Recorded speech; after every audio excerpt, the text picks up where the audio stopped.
نحمده ونصلي على رسوله الكريم اما بعد قال الله تبارك وتعالى في سورة النساء ان الذين توفاهم الملائكة ظالمي انفسهم قالوا فيما كنتم وقال النبي صلی اللہ علیہ وسلم فی روایت ابی داود من جامع المشرک وسکن معہ فإنہ مثلہ۔ محترم میرے پیارے بھائی جناب حضرت مولانا محمد زبیر صاحب، سوال آپ کا یہ ہے، یورپین ممالک میں جا کر رہائش اختیار کرنا، کافروں کے ملکوں میں رہائش کرنے کے حوالے سے اسلام ہمیں کیا تعلیم فرماتا ہے؟ قرآن مجید فرقان حمید سورۃ النساء کی آیت نمبر 97 ہے اور اسی طرح آیت 98 وغیرہ۔ اللہ پاک پروردگار نے اس آیت مبارکہ میں ہمیں یہ تعلیم دی ہے، بے شک وہ لوگ جنہیں ملائکہ اس حال میں قبض کرتے ہیں کہ وہ اپنی جانوں پر ظلم کرنے والے ہوتے ہیں، فرشتے کہتے ہیں تم کس کام میں تھے؟ وہ مرنے والا جواب دیتے ہیں، کہتے ہیں ہم اس سرزمین میں نہایت کمزور تھے۔ ملائکہ کہتے ہیں کہ کیا اللہ کی زمین وسیع نہ تھی کہ تم زمین میں ہجرت کر جاتے؟ تو یہ لوگ ہیں جن کا ٹھکانہ جہنم ہے اور وہ جہنم لوٹنے کی بری جگہ ہے۔ اسی طرح سنن ابی داود میں صحابی رسول جناب حضرت سمرہ بن جندب رضی اللہ تعالی عنہ راوی ہیں، فرماتے ہیں نبی رحمت صلی اللہ علیہ وسلم نے فرمایا من جامع المشرک وسکن معہ فإنہ مثلہ۔ جو بھی کوئی شخص یعنی جو بھی کوئی مسلمان کسی مشرک بندے کی صحبت اختیار کرے اور اسی کے ساتھ رہائش بھی اختیار کر لے تو یہ بندہ بھی اس کافر اور مشرک کی طرح ہے۔ اب قرآن مجید فرقان حمید کی آیت سورۃ النساء میں آیت نمبر 97 وغیرہ، اس آیت کا شان نزول یہ ہے، یہ آیت ان لوگوں کے متعلق نازل ہوئی جو مکہ مکرمہ کے رہائشی تھے یا مکہ کے ارد گرد دیگر قبائل کے اندر رہنے والے لوگ تھے۔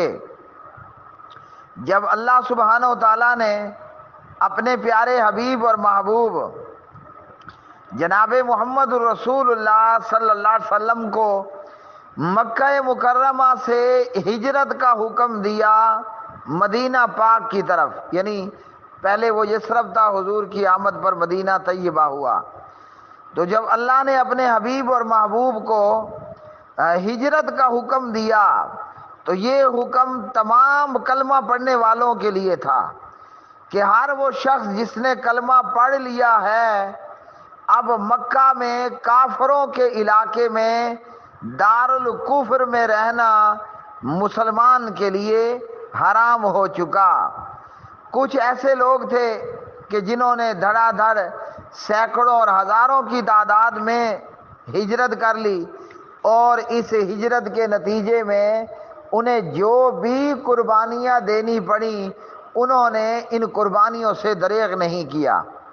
کچھ ایسے لوگ بھی تھے کہ جو ہجرت کرنا چاہتے تھے مگر کوئی نہ کوئی مجبوری رکاوٹ ان کے آڑے تھی، اس لیے وہ ہجرت نہیں کر پائے۔ انہی میں سے ایک تیسری قسم کے لوگ وہ تھے کہ جنہیں مہاجر بننے سے کوئی رکاوٹ نہیں تھی، جی انہوں نے بلا وجہ بلا ریزن ہجرت کرنے سے، کافروں کا علاقہ دار الکفر کو چھوڑنے سے وہ لوگ گریزاں ہوئے۔ تو ان لوگوں کی مذمت میں اللہ سبحانہ و تعالیٰ نے سورۃ النساء کی اس آیت مبارکہ میں بیان فرمایا۔ تو اب اس سے یہ معلوم ہوا کہ ایسے لوگ ظالم ہیں، اپنے آپ پر اور اپنی نسلوں پر ظلم اور زیادتی کرنے والے ہیں۔ فضیلت الشیخ صالح الفوزان حافظہ اللہ سے سوال ہوا کہ دارالکفر میں، کافروں کے ملکوں میں جا کر کے رہنا کیسا ہے؟ جواب دیا کہ حرام ہے۔ اور وجہ کیا ہے؟ وجہ یہ ہے کہ وَيَفْعَلْ مَا يَفْعَلُونَ، یہ کافروں کی طرح کرتوت کرے گا۔ اب کافروں کا رہنا بیٹھنا، مرنا جینا، کھانا پینا، ان کی پوری لائف وہ کفر پر، شرک پر، بے حیائی پر، بدکاری پر اور گند کھانے پر گزر جاتی ہے۔ مثلا آج کی دنیا میں ہم جانتے ہیں نا، ایک تو یہ کہ وہ کافر ہے اور مشرک ہے، دوسرا یہ ہے وہ شراب پیتا ہے، وہ سور کو بکری اور مینڈے کی طرح فارمنگ کر کے باقاعدہ سور کھایا جاتا ہے، ہر گند کو کھایا جاتا ہے۔ اور یورپین ممالک میں، کافروں کے ملکوں میں، اب وہ کتنے ملک ہیں، کون کون سے ہیں، وہ آپ خود جانتے ہیں، امریکہ ہے، برطانیہ ہے، اسی طرح یورپ پورے کا پورا ہے جی۔ تو ان کافروں کے ملکوں میں جو مسلمان رہے گا، ان کافروں کے ملکوں میں جو بھی مسلمان رہائش پذیر ہوگا، رہائش اختیار کرے گا، تو وہ بھی انہی کی طرح کرتوت کرے گا۔ اب کئی مسلمان ہیں کہ وہ شراب کے عادی ہیں جی، یورپ میں رہنے پر بندہ شرابی بن جاتا ہے، زنا وہاں عام ہے جی، زنا بالرضا وہاں دھڑا دھڑ عام ہے۔ خیر زنا بالجبر بھی عام ہے، لیکن آپس میں خوشی خوشی زنا کرنا دھڑا دھڑ عام ہے۔ کون سا ایسا جرم ہے، برائی ہے جو یورپ کے ممالک میں نہیں؟ تو فضیلت الشیخ فرماتے ہیں جو کافر کرے گا یہ بھی وہی کرے گا۔ اسی میں آپ ایڈ کر لیں وَيَأْكُلْ مَا يَأْكُلُونَ ہیں، جس طرح وَيَفْعَلْ مَا يَفْعَلُونَ فرمایا، وَيَأْكُلْ مَا يَأْكُلُونَ وَيَشْرَبْ مَا يَشْرَبُونَ، جو کافر کھائے گا مسلمان بھی کھائے گا، جو کافر پیے گا مسلمان بھی کھایا جو ہے وہ پیے گا کھائے گا۔ تو یہ ہے کافروں کے ملکوں میں رہنے کا نقصان۔ اخلاقی طور پر بھی بندہ تباہ ہو جاتا ہے، اور ایمان اور اسلام کے حوالے سے بھی بندہ خراب ہو جاتا ہے۔ کئی ایسے لوگوں کو دیکھا گیا کہ وہ نسل در نسل مسلمان چلے آ رہے تھے، لیکن کافروں میں کے ملکوں میں رہنے میں کباڑا یہ ہوا کہ خود ایمان اور اسلام جاتا رہا، حلال اور حرام کی تمیز دور دور تک کوئی نام و نشان نہیں ہے۔ مسلمان ڈالر کے پیچھے یا یورو کے پیچھے کافروں کے ملکوں میں رہائش اختیار کرتا ہے۔ ڈالر اور یورو تو شاید مل جاتا ہے، لیکن ایمان اور اخلاق اور حیا اس کا جنازہ اٹھ جاتا ہے۔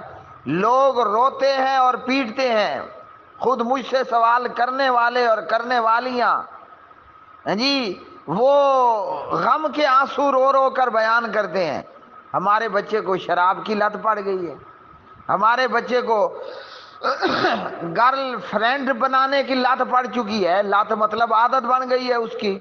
اب مولانا صاحب دعا کرو کہ عادت چھوٹ جائے۔ میں پوچھتا ہوں یہاں دعا نے کام کرنا ہے تو کیا خاک کرنا ہے جی؟ اب ایسا ہے نا کہ کوئی ہم سے مسئلہ پوچھے کہ مولانا صاحب کتا کنویں میں گر گیا ہے، تو کوئی طریقہ بتاؤ کہ کتے کو نکالے بغیر کنواں پاک ہو جائے۔ لطیفہ ہے نا، جوک ہے۔ سوال کرنے والا سوال کرے کہ مولانا صاحب کنویں میں کتا گرا ہے، کوئی آپ ایسا فتویٰ بتاؤ کہ کتے کو نکالے بغیر ہمارا کنواں پاک ہو جائے۔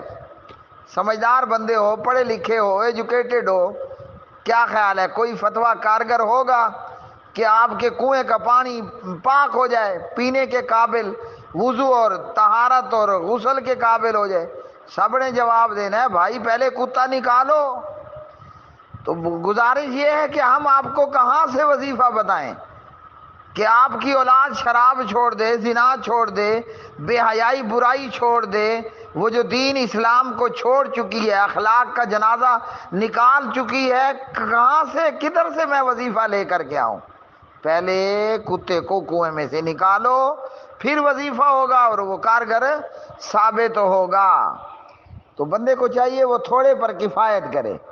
اگر اپنے ملک میں معیشت اور معاش کا معاملہ خراب ہے تو بھائی بہت ساری اسلامی کنٹریز موجود ہیں۔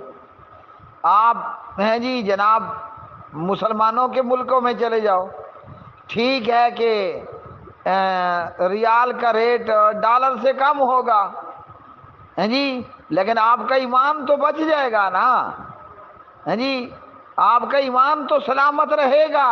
ریال اور ڈالر کا مقابلہ کوئی نہیں ہے۔ کہاں 70-80 کا ریال اور کہاں میرے خیال میں کوئی 200 سے آپ میں ڈالر جا رہا ہے، ہاں جی۔ تو تھوڑے پر کفایت کرو، اپنے ایمان کو بچاؤ۔ لیکن ہمارا حال یہ ہے، نہ ایسا پیر نہ ویسا پیر نہ ایسا پیر نہ ویسا پیر، پیسہ ہے سب سے بڑا پیر۔ تو اللہ ہی ہمیں ہدایت عطا فرمائے۔ سمرہ بن جندب رضی اللہ عنہ راوی ہیں، سنن ابی داود کی یہ روایت جسے علامہ البانی رحمۃ اللہ علیہ سلسلہ الصحیحہ کے اندر لے کر آئے، من جامع المشرک وسکن معہ، جو کسی مشرک کے ساتھ اکٹھا رہے اور اسی کے ساتھ رہائش اور سکونت اختیار کر لے تو وہ بھی اس مشرک کے جیسا ہے، خود غرق ہوگا یا اس کی اولاد غرق ہوگی، اولاد نہ ہوئی تو پوتے دوترے اس کے ہیں جی وہ غرق ہو جائیں گے، تباہی اس کے سر پر کھڑی کی کھڑی ہے۔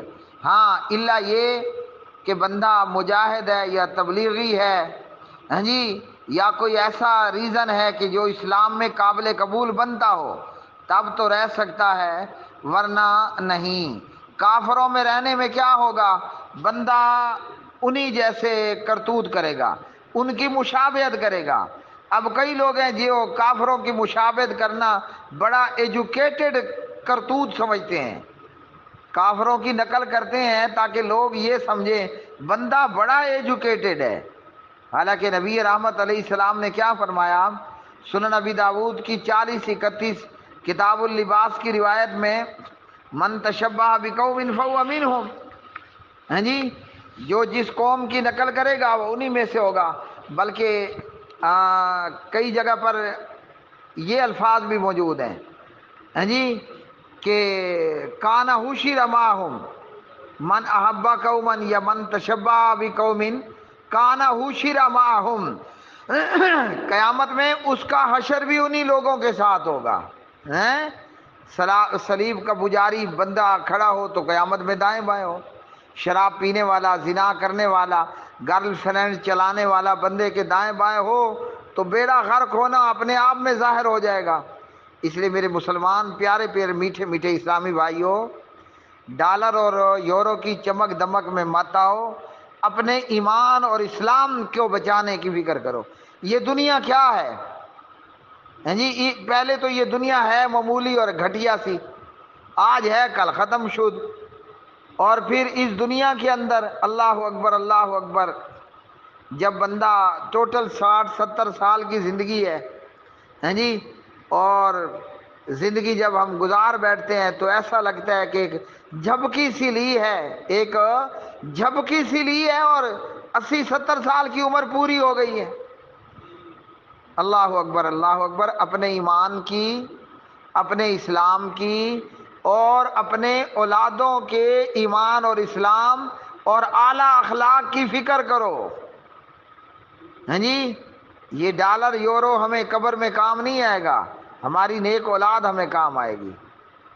اللہ اکبر کبیرہ والحمد للہ کثیرہ وسبحان اللہ بکرۃ و اصیلہ۔